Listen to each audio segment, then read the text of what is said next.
Hi guys. So இன்னைக்கு Nifty பார்த்தோம் அப்படின்னா நமக்கு 25,111 அப்படிங்கிற ஒரு ப்ரைஸில் வந்து க்ளோஸ் வச்சிருக்கு. ஸோ வந்து ஒரு ரெட் கேண்டில் தான் ஃபார்ம் ஆகியிருக்கு.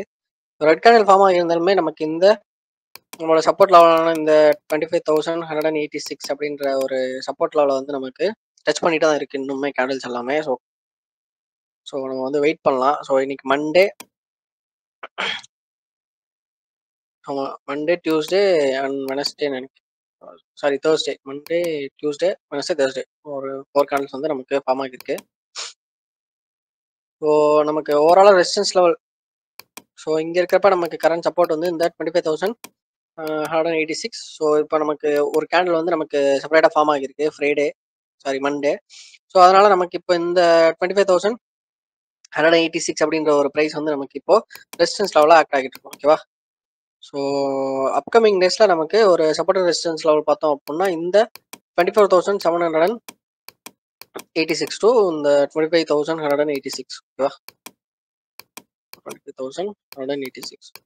ஸோ நிஃப்டி 50 பொறுத்த அளவுக்கு இதுதான் அப்டேட். அப்படி இல்லை அப்படின்னா நமக்கு இமீடியட்டாக நமக்கு நெக்ஸ்ட் பார்த்தோம் அப்படின்னா 50 டே மூவிங் ஆவரேஜ் இருக்கு. ஸோ 24,930 அப்படின்ற ஒரு ப்ரைஸில் 20 டே மூவிங் ஆவரேஜ் பார்த்தோம் அப்படின்னா 25,325 அப்படின்ற ஒரு பாயிண்ட்ல இருக்கு. ஸோ நம்ம வெயிட் பண்ணி பார்க்கலாம் அப்கமிங் டேஸ்ல என்ன மாதிரி மூவ் கொடுக்குது அப்படின்றத. நிஃப்டி 50 பொறுத்த அளவுக்கு இதுதான் சப்போர்ட் அண்ட் ரெசிஸ்டன்ஸ் லெவலோட அப்டேட்.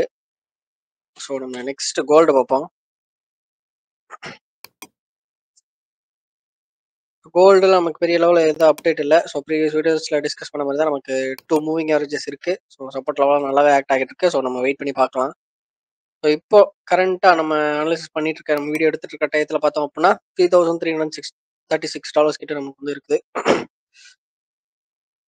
ஸோ நமக்கு கோல்டுலேயும் பெரிய லெவல்ஸ் அப்டேட் எதுவும் இல்லை. இப்போ நிஃப்டி 50 நம்ம பார்க்கலாம். So Nifty 50 first and foremost நமக்கு டாப்ல இருக்கிறது டாடா கன்சியூமர் இருக்கு. ஸோ நம்ம பார்ப்போம் சார்ட் எடுத்து. டாடா கன்சியூமர் ப்ராடக்ட்ஸ் லிமிடெட் பார்க்குறப்போ நமக்கு நல்லாவே ஒரு சப்போர்ட் லெவல் எடுத்திருக்கு. ஸோ இந்த இடத்துல இந்த 1,066 அப்படின்ற ஒரு ப்ரைஸ் வந்து நமக்கு நல்ல ஒரு சப்போர்ட் லெவல் ஆக்ட் ஆகிட்டு இருக்கு. ஸோ இந்த இடத்துல நமக்கு ப்ரீவியஸாக நம்ம வந்து ஒரு ரெசிஸ்டன்ஸில் வந்து மார்க் பண்ணியிருந்தோம். அதை பிரேக் பண்ணி நமக்கு அகைன் பார்த்தோம் அப்படின்னா இந்த இடத்துல ஒரு ரெசிஸ்டன்ஸ் லெவல் டச் பண்ணிட்டு நமக்கு இந்த ஒரு ரெசிஸ்டன்ஸ் லெவல் வந்து நமக்கு இங்கே சப்போர்ட் லெவலாக மாறி நமக்கு இப்போ நல்லாவே ஆக்ட் ஆகிட்டு இருக்கு. ஸோ அந்த ரெசிஸ்டன்ஸ் டு சப்போர்ட் லெவல் வந்து நம்ம அப்கமிங் டேஸில் எக்ஸ்பெக்ட் பண்ணலாம். ஸோ அப்கமிங் டேஸில் நம்மளோட அப்கமிங் மூவ் என்ன எப்படி இருக்கலாம் அப்படின்றப்போ, நம்ம இந்த 20 டே 50 டே மூவிங் ஆவரேஜ் இருக்கு இங்கே இந்த 1097 டு 1099 அப்படின்ற ப்ரைஸை தாண்டி டச் பண்ணாமல் நமக்கு செப்பரேட்டாக ஒரு கேண்டில் ஃபார்ம் ஆச்சு அப்படின்னா நம்ம என்ன பண்ணலாம் அப்படின்னா இந்த ஒரு ஹையை வந்து ஃபர்ஸ்ட் டார்கெட் ஆக்கலாம். நியர் 1,150 அப்படின்ற ஒரு ப்ரைஸ் கிட்ட டாடா கன்சூமர் ப்ராடக்டோட ஸ்டாக் ப்ரைஸ் வந்து 1,150 அப்படின்ற ப்ரைஸ் கிட்ட நம்மளால ஒரு டார்கெட் வந்து செட் பண்ண முடியும், ஒரு எக்ஸ்பெக்டட் ப்ரைஸ். ஓகேவா? அதுக்கப்புறம் நமக்கு என்ன பண்ணலாம் அப்படின்னா அந்த ப்ரைஸ் ரீச் பண்ணுச்சு அப்படின்னா பார்சல் ப்ராஃபிட் பண்ணிட்டு நம்ம அடுத்து இந்த 1,174 அப்படிங்கிற ஒரு ப்ரைஸை வந்து நம்மளால டார்கெட்டாக செட் பண்ண முடியும். ஓகேவா? ஸோ ஓவராலாக பார்க்குறப்ப நமக்கு சைட்வேஸில் நம்ம எப்படி most of the time target set பண்ணுவோம் அப்படின்னா ரெசிஸ்டன்ஸ்லேருந்து சப்போர்ட் போதா. ஸோ நெக்ஸ்ட்டு சப்போர்ட்லேருந்து ரெசிஸ்டன்ஸ் போகணும். ஓகேவா? ஸோ இப்படி தான் டார்கெட் வந்து நம்ம செட் பண்ணுவோம். ஸோ இப்போ இந்த தடவை ரீச் ஆகிற மாதிரி ஆகிட்டு நமக்கு வந்து ஒரு செல்லிங் நடந்திருக்கு. ஸோ அப்கமிங் டேஸில் இந்த ஒரு மூமெண்ட் வந்து கண்டினியூ ஆச்சு அப்படின்னா மேலே போயிட்டு அகைன் கீழே வந்தது அப்படின்னா இந்த 1066 அப்படின்ற ஒரு சப்போர்ட் லெவலை பிரேக் பண்ணுறதுக்கான சான்ஸுமே இருக்குது. ஸோ நம்ம வெயிட் பண்ணி பார்க்கலாம். ஸோ நெக்ஸ்ட் நமக்கு டாடா ஸ்டீல் இருக்கு. ஸோ பர்சன்டேஜ் வைஸ் பெரிய சேஞ்ச் எதுவும் இல்லை நமக்கு நிஃப்டி 50 பார்க்கலாம். டாடா ஸ்டீல் பொறுத்த அளவுக்கு நமக்கு 20 day and 50 day moving average நல்லாவே ஆக்ட் ஆகிட்டு இருக்கு. ஓவராலாக பார்க்குறப்ப ஒரு பையிங் ட்ரெண்டில் இருக்கிற மாதிரி தான் இருக்கு. அப்கமிங் டேஸில் கண்டிப்பாக இந்த 166 அப்படின்ற ப்ரைஸை எக்ஸ்பெக்ட் பண்ணி ஹோல்டு பண்ணலாம். நியூ என்ட்ரிஸ் எடுக்கிறவங்க சின்ன ஸ்டாப் லாஸ் வச்சுட்டு தாராளமாக ஹோல்டு பண்ணுங்க, வச்சிருக்கவங்க தாராளமாக ஹோல்டு பண்ணலாம். So Nifty next 50 BPL. So நிஃப்டியை பார்க்குறப்ப நமக்கு வந்து ஓவராலாக நல்ல ஒரு ஹையில் இருக்கிறதுனால நம்ம என்ன பண்ணலாம் அப்படின்னா உங்களுக்கு ரொம்ப பர்சன்டேஜ் எக்ஸ்பெக்ட் பண்ணதை விட நிறைய பர்சன்டேஜ் ஏதாவது ஒரு ஸ்டாக்ல வந்து உங்களுக்கு வச்சிருக்கு, பர்சன்டேஜ் வந்து உங்களுக்கு ப்ராஃபிட் வந்திருக்கு உங்கள் போர்ட்ஃபோலியோவில் அப்படின்னா நீங்கள் சின்னதாக ஒரு ப்ராஃபிட் அமௌண்ட்டை வந்து புக் பண்ணிட்டு வெளியே வர்றது நல்லது. இப்போ ஒரு 10 குவான்டிட்டி வச்சிருக்கீங்க அப்படின்னா இப்போ 10 ஸ்டாக் நீங்கள் வச்சிருக்கீங்க ஏதோ ஒரு ஸ்டாக்ல. இப்போ எக்ஸாம்பிளுக்கு ஜொமேட்டோவில் வந்து நீங்கள் ஒரு 10 ஸ்டாக் வச்சிருக்கீங்க அப்படின்னா அதில் இப்போ உங்களுக்கு அதில் வந்து ஒரு 98% வந்து ப்ராஃபிட் வந்திருக்கு, 50% வந்து ப்ராஃபிட் வந்திருக்கு, நல்ல பர்சன்டேஜில் ப்ராஃபிட் இருக்குது அப்படின்னா நீங்கள் அதில் வந்து 10 ஸ்டாக்ல ஒரு 2 ஸ்டாக்கை செல் பண்ணி வச்சுக்கிறது நல்லது. ஓகேவா? ஸோ அந்த மாதிரி ஒரு டிசிஷன் வந்து எடுக்கிறது நல்ல ஒரு பிரில்லியண்டான மூவாக இருக்கும். ஸோ வெயிட் பண்ணி பார்க்கலாம். ஸோ விபிஎல் வருண் பெவரேஜஸ் பொறுத்தளவுக்கு நமக்கு அப்கமிங் டேஸில் இந்த 492 நமக்கு வந்து ஒரு ரெசிஸ்டன்ஸ் லெவல் தான். அதை தாண்டி நம்ம கேண்டில் ஃபார்ம் ஆச்சு அப்படின்னா நமக்கு 515 அப்படின்ற ஒரு ப்ரைஸ் வந்து ரீச் பண்ணோம். ஸோ பார்ப்போம்.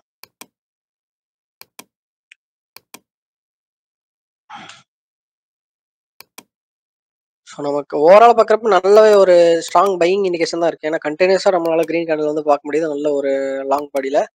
ஸோ வெயிட் பண்ணி பார்ப்போம். 515 நம்ம ரீச் பண்ணுறதுக்கு நிறைய சான்ஸ் இருக்கு. ஸோ நெக்ஸ்ட் சிஜி பவர் இருக்கு.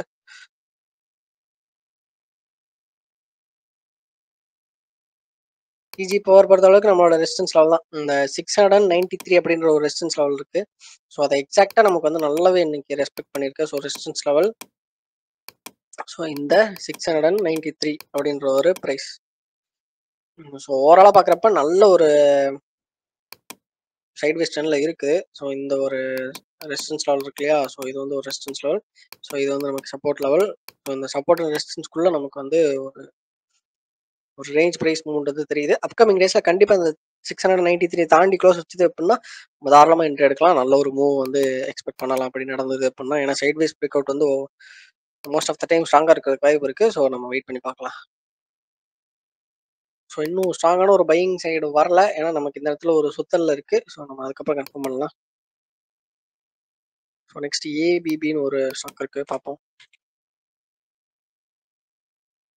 ஏபிபி இந்தியா லிமிட்டடா அவாய்ட் பண்ணிடலாம் இப்போதைக்கு. மூவிங் ஆவரேஜஸ் தாண்டி வரட்டும். நெக்ஸ்ட் டொரன் ஃபார்மா நினைக்கிறேன். ஸோ எஸ், டொரன் ஃபார்மா நமக்கு நல்ல ஒரு சப்போர்ட் அண்ட் ரெசிஸ்டன்ஸ் வந்து ஆக்ட் ஆகிருக்கு. ஸோ அந்த இடத்துல ரெசிஸ்டன்ஸோட டச் பண்ணுற மாதிரி போயிட்டு நமக்கு வந்து ஒரு செல்லிங் நடந்துருக்கு. பட் இமீடியட்டாக நமக்கு என்ன ஆகிருக்கு, இந்த 3334 ப்ரீவியஸ் வீடியோஸ் செக் பண்ணி பார்த்தீங்க அப்படின்னா நம்ம இந்த சப்போர்ட் லெவல் வந்து மார்க் பண்ணியிருப்போம். ஸோ எந்த வீடியோ மார்க் பண்ணியிருப்போம்னு எனக்கும் ஞாபகம் இல்லை. ஸோ நம்ம டெய்லி அனலைசிஸ் பண்ணி போடுவோம் இல்லையா? அதில் ஒரு வீடியோவில் கண்டிப்பாக இதை மார்க் பண்ணியிருப்போம். நீங்கள் செக் பண்ணி பார்க்கலாம். ஸோ 3334 அப்படின்ற ஒரு ப்ரைஸ் வந்து நமக்கு சப்போர்ட் லெவல் ஆக்ட் ஆகிட்டு இருந்தது. ஸோ செல்லிங் நடந்ததுக்கப்புறம் நமக்கு நல்லாவே ஒரு ப்ரைஸ் ரிடக்ஷன் வந்து நடந்து அகைன் இப்போ என்ன ஆகிருக்கு, இந்த ஒரு ரெசிஸ்டன்ஸ் லெவலில் 3523 அப்படின்றது நம்ம மார்க் பண்ணியிருக்க ரெசிஸ்டன்ஸ் லெவல். ஸோ அந்த ஒரு ரெசிஸ்டன்ஸ் லெவல் டச் பண்ணிட்டு நமக்கு வந்து ஒரு செல்லிங் நடந்திருக்கு. ஸோ செல்லிங் எதை வச்சு நம்ம சொல்கிறோம் அப்படின்னா நல்ல ஒரு அப்பர் வீக் வந்து ஃபார்ம் ஆகிட்டு நல்லாவே பார்க்க முடியுது. இந்த ஒரு ஸ்ட்ராங்கான ஒரு ப்ராஃபிட் புக்கிங்காக நம்ம வந்து கன்சிடர் பண்ணிக்கலாம். ஸோ அப்கமிங் டேஸ்க்கு என்ன பண்ணலாம் அப்படின்னா வெயிட் பண்ணலாம். இன்னும் ஒரு 1 or 2 கேண்டில்ஸ் வந்து ஃபார்ம் ஆகட்டும். இந்த ஒரு ஹையை வந்து பிரேக் பண்ணுவோம் அப்படின்றத நம்ம வெயிட் பண்ணி பார்ப்போம். ஸோ நல்ல ஒரு மூவ் இருக்குன்னு நினைக்கிறேன். ஸோ நம்ம வாட்ச் லிஸ்ட்டில் தாராளமாக ஆட் பண்ணி வச்சுக்கலாம். ஸோ இன்னைக்கான நிஃப்டி 50லையும் சரி, நிஃப்டி நெக்ஸ்ட் 50லையும் சரி ஸ்டாக்ஸ் வந்து அவ்வளோதான் இருக்குன்னு நினைக்கிறேன். பெரிய அளவில் பர்சன்டேஜ் வைஸ் நமக்கு எந்த ஸ்டாக்கும் இல்லை. ஸோ நெக்ஸ்ட் மியூச்சுவல் ஃபண்டோட அப்டேட் பார்த்துக்கலாம். ஸோ ஓவரால் ரிட்டர்ன் பார்த்தோம் அப்படின்னா 10,674 இருக்கு. 11.99%, 12% கிட்ட நமக்கு ஆல்மோஸ்ட் நெருக்கி இருக்கு. ஸோ நம்ம போர்ட்ஃபோலியோ இருக்கிறது 2 ஃபண்டு, ஈக்விட்டி நிஃப்டி இண்டெக்ஸ் ஃபண்டும் மோட்டிலாஸ்களோட மிட் கேப் ஃபண்டு. இது வந்து எந்த விதத்துலையும் சஜஷன்லாம் கிடையாது. ஒரு ப்ராப்பரான அனாலிசிஸ், ஒரு ப்ராப்பரான ஷேர் மார்க்கெட் நாலேஜ் இல்லாத டைமில் தான் நான் இந்த ரெண்டுமே இன்வெஸ்ட் பண்ண ஸ்டார்ட் பண்ணேன். ஸோ இது வந்து என்ன மாதிரி ஒர்க் ஆகுது, எப்படி இருக்கும் அப்படின்றத காட்டுறதுக்காக தான் நான் வந்து உங்களுக்கு டெய்லி வீடியோ ஷோ பண்ணுறேன். ஸோ நம்ம சேனலில் போடுற எல்லாமே ஒரு எஜுகேஷன் பர்பஸ்க்காக மட்டும்தான். உங்களோட own trading and knowledge analysis வச்சுட்டு நீங்கள் வந்து ட்ரேடிங் இன்வெஸ்ட்மெண்ட் ஸ்டார்ட் பண்ணுங்கள். ஒன் டே ரிட்டர்ன் பார்க்குறப்ப 82 rupees இருக்குது. இது வந்து வெனஸ்டேக்கான ப்ராஃபிட் அண்ட் லாஸ். ஓகேவா?